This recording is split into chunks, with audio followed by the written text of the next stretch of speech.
I'm going to describe a layman's opinion about the tendency currently going on in our society, moving from a democratic society towards a cultural dictatorship. One of the symptoms is noted everywhere, and everyone is complaining. The misinformation and falsehoods that come from the media. What I want to explore with you is how it looks to me as a 63-year-old who was born in 1960 and raised through a public school system, yet used for a deadly experiment. I think this will help understand the meaning of unprincipled and how that word can be used. One of the problems that we face as a society is the misuse of words. What I want to talk about is very simple, proper use of the word unprincipled. And what I'm arguing in this editorial viewpoint is that the judiciary plays a foundational role in the movement from democracy towards dictatorship, and that it should not work that way. The idea that it should not work that way is haunted by the problem of cultural norms. The cultural norms I speak of are twofold: interpretation of scripture by the judiciary and culture around it, and the norms of civil expectation under law in a secular society that has people experienced of abuse under interpretations of religious authority. These experiences of abuse are not imaginary, and they should not conversely be used to intimidate belief systems that allow for non-abusive interpretations of the same religious beliefs. So the issue in that case is abuse or misuse. Now, we live in a society that's also haunted by changes in political power and ecological turbulence caused by the Anthropocene, or human industry's impact on the world around us. The claim that we take things to court to determine right from wrong is also realistically noted to be the work of lawyers and barristers representing persons involved in the casework that's being presented before a judge. But this does not encompass all of the ways that right and wrong are determined by our society. And it turns out that there are incidents where practices may seem to be legal, but are considered abuse or misuse of law, immoral laws. Segregation was an example of this.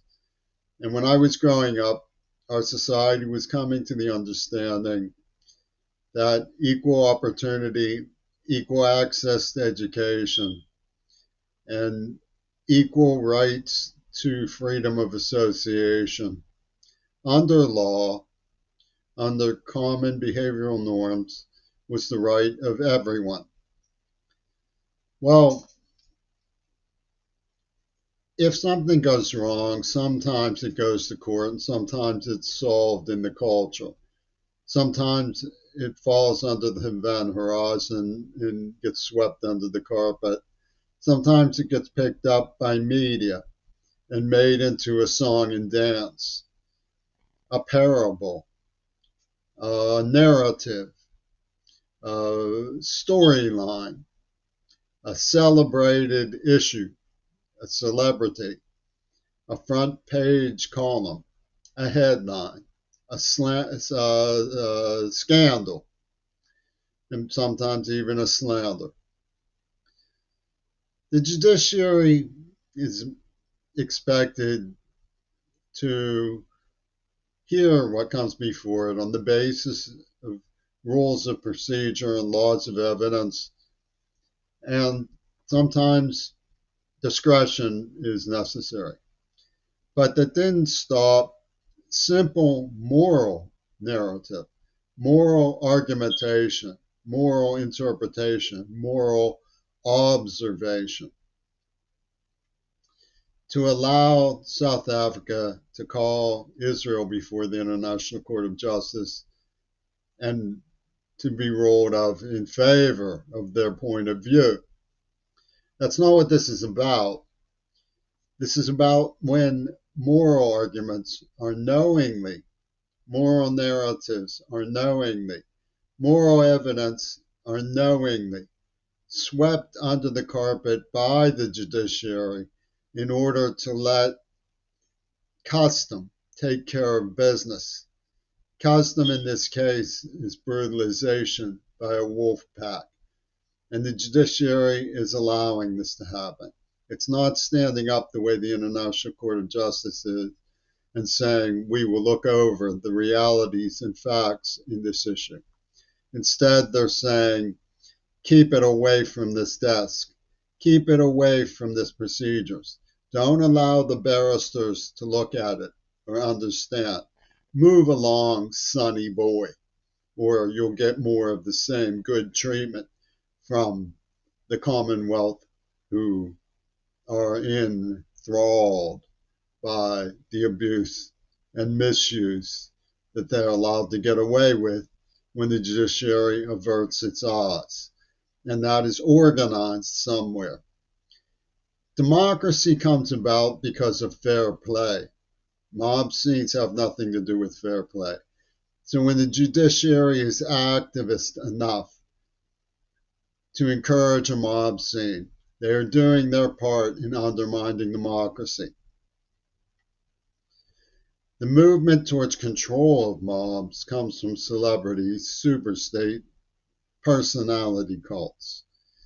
And they're getting away with what they feel good about with the help of judiciary panels that want nothing to do with right and wrong and prefer the bloodthirst of a wolf pack.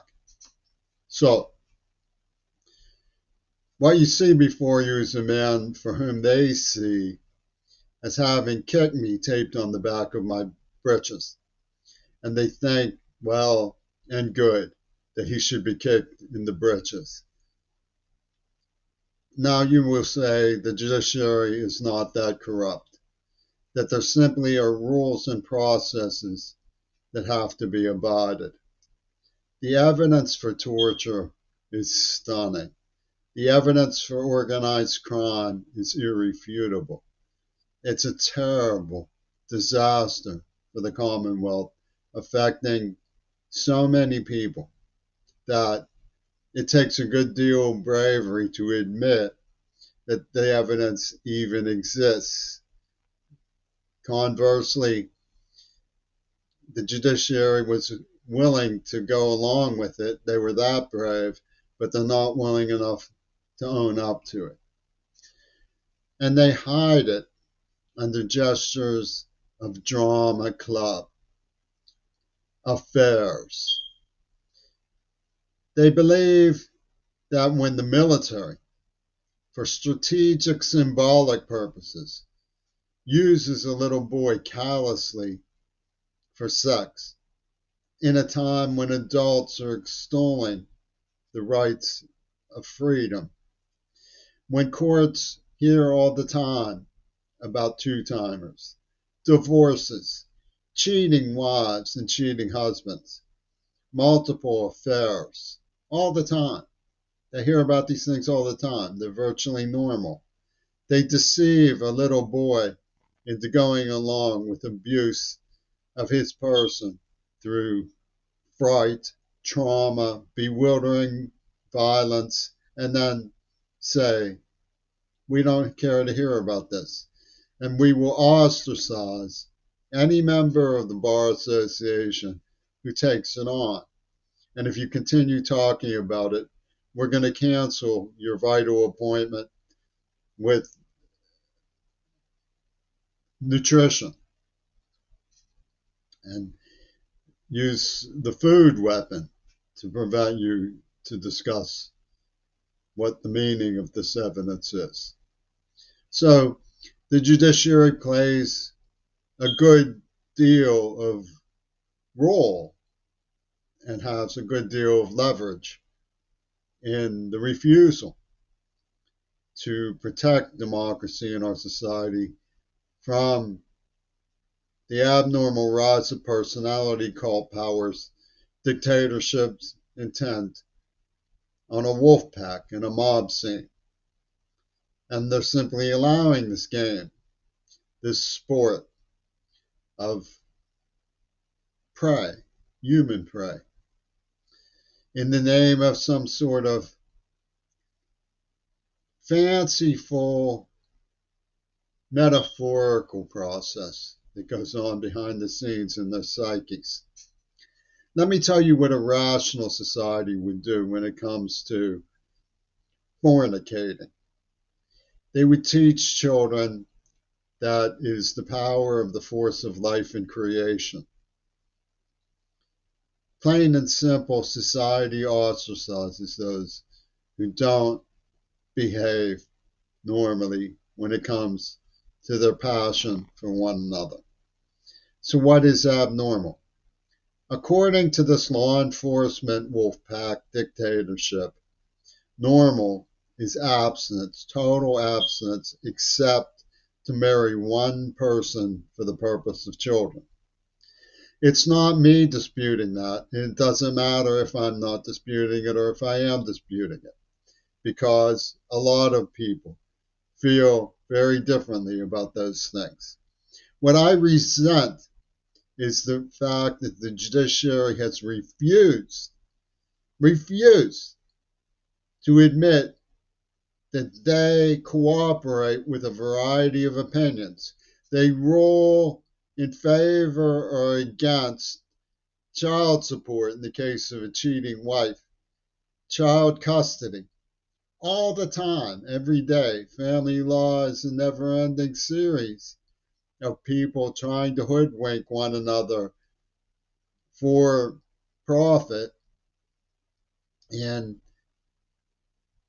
the cases of death, divorce, matrimony, childbirth, all the issues that pertain to two-timing, affairs, forgiveness of affairs, prosecution of affairs, that it's a variety of activities by a variety of people with a variety of viewpoints. It's not one symbol of personhood when it comes to the rights and wrongs of fornication. And instead of admitting this, they are using me as a sacrificial symbol of their psychopathic urge to enforce celibacy, chastity, draconian punishment of love affairs, and the sacred, exclusive right that exists between married couples, to the exclusion of every other form of relationship. They are using me this way, not for the purposes of law, but for sporting recreation as bloodthirsty members of a wolf pack. That is why I can't have my evidence reviewed, my voice heard, my condition ameliorated, even as it deteriorates under the stress of torture. The judiciary is to blame. The judiciary is behind it. The judiciary is fomenting an environment of cruel and unusual dictatorship, subverting democracy for the purposes of genocide.